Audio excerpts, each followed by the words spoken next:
नमस्कार, स्वागत है आपका इंडिया न्यूज बिजनेस पर और मैं हूं आपके साथ दीक्षा राठौर। आइए नजर डालते हैं आज की टॉप 10 खबरों की ओर। ग्लोबल ट्रिगर के चलते घरेलू वायदा और इंटरनेशनल स्पॉट मार्केट में सुस्ती देखने को मिल रही है। इसकी वजह अमेरिकन डॉलर में स्टेबिलिटी, यूएस की 10 ईयर बॉन्ड डील में गिरावट है, क्योंकि अमेरिका में ब्याज दरें ऊंची बनी रहने की संभावना है। फिलहाल इन्वेस्टर्स को अमेरिकन जॉब क्लेम डेटा का इंतजार है।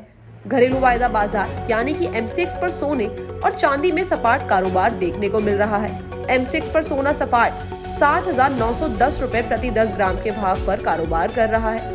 वहीं चांदी की कीमत 150 रुपए गिर चुकी है। एमसीएक्स पर 1 किलोग्राम चांदी का रेट 71,251 रुपए के भाव पर आ गया है। इंटरनेशनल स्पॉट मार्केट में सोने और चांदी में सपाट कारोबार है। कॉमेक्स पर सोने का भाव $1,993 प्रति आउंस पर ट्रेड कर रहा है। चांदी की कीमत भी हल्की गिरावट के साथ $23 के नीचे फिसल चुकी है और कॉमेक्स पर चांदी का भाव $22.80 प्रति आउंस पर आ चुका है। हफ्ते के आखिरी कारोबारी दिन बाजार के मेजर इंडेक्स शानदार मजबूती के साथ हरे निशान पर बंद हुए।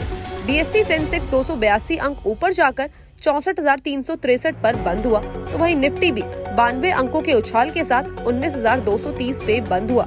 बाजार की मजबूती को बैंकिंग, ऑटो, रियलिटी और कंज्यूमर ड्यूरेबल सेक्टर से सपोर्ट मिला। अपोलो हॉस्पिटल 5.5% और अडानी पोर्ट 3.5% की बढ़त के साथ आज के टॉप गेनर बने, तो वहीं बजाज फिनसर्व 2.5% और डॉक्टर रेड्डी 1.5% की कमजोरी के साथ आज के टॉप लूजर रहे।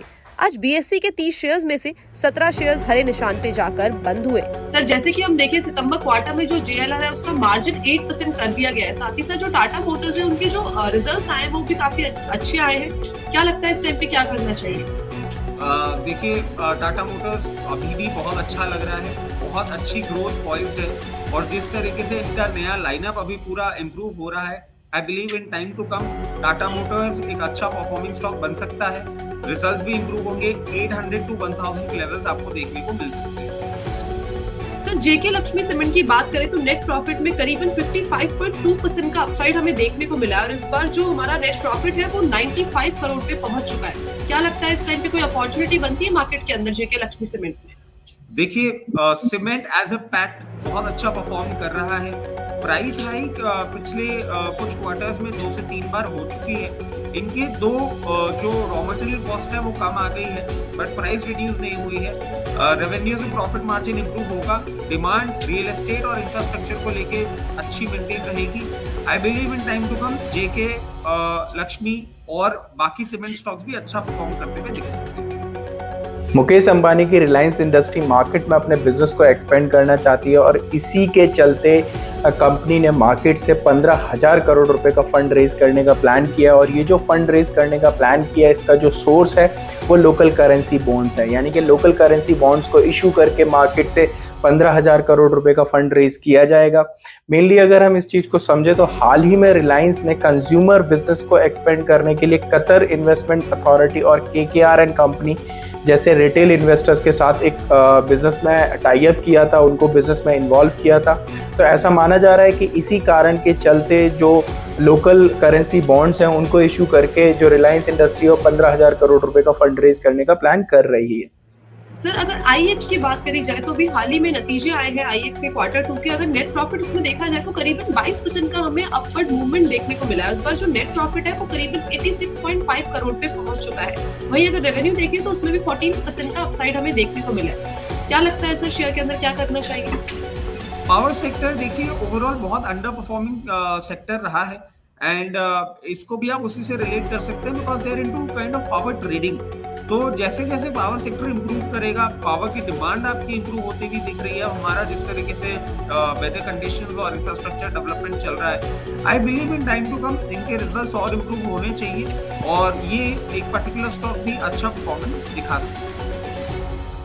जी सर, जैसे कि हम देख रहे हैं कि हम फेस्टिव सीजन की तरफ अप्रोच कर रहे हैं। जो ऑटो के सेल्स नंबर है अभी हाल ही में वो भी आए हैं। अगर हम मारुति की बात करी जाए उसमें जो टोटल आउटपुट है उसमें भी हमने कहीं ना कहीं एक अच्छी खासी बढ़त देखी और उसका जो नंबर है वो करीबन 1.76 लाख यूनिट पे पहुंच चुका है। क्या लगता है मारुति के अंदर हमें क्या अपॉर्चुनिटी देखने को मिल सकती है आने वाले टाइम में?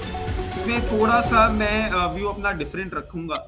रीजन बीन आप देखें ओवरऑल पूरा का पूरा जो आपका पैसेंजर कार सेक्टर है उसी में इम्प्रूव हुआ है। उसके साथ साथ ही मारुति के नंबर्स में थोड़ा बहुत इजाफा हुआ है। nothing very significant that they have done. And I believe अगर मारुति अपना लाइनअप नहीं ठीक करता है और इसी तरीके से अपना मेंटेन करके चलता है प्रोडक्शन लाइनअप और जो इनका नए प्रोडक्ट्स हैं वो भी बहुत ज़्यादा एक्साइटिंग नहीं हो रहे हैं, तो मैं समझता हूँ कि ठीक है, एक डिमांड ज़रूर है, बट कोई बहुत ज़्यादा रिमार्केबल डिफरेंस नहीं दिखता मुझे।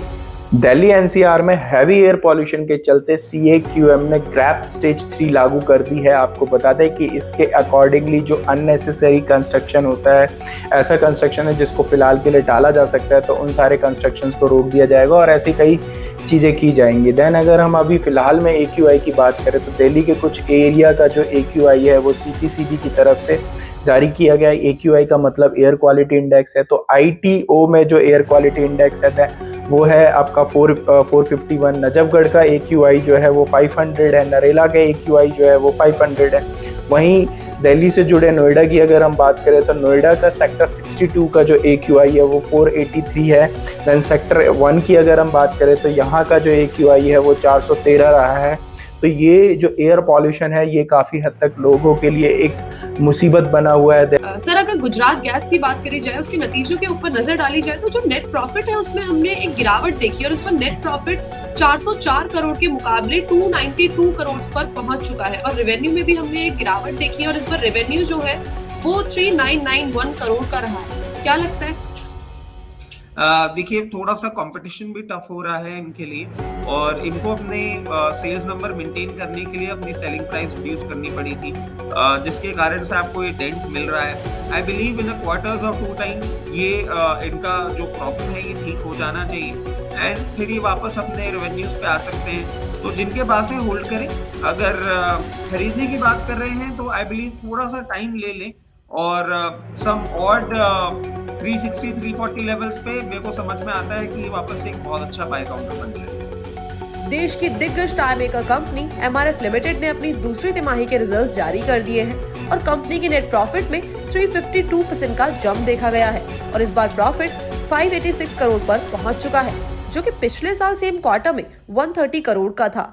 इसके अलावा अगर कंपनी के रेवेन्यू फ्रॉम ऑपरेशंस की बात करी जाए तो उसमें भी ईयर ऑन ईयर बेसिस में 6.5% का उछाल दर्ज किया गया है और इस बार रेवेन्यू 6088 करोड़ हो चुका है।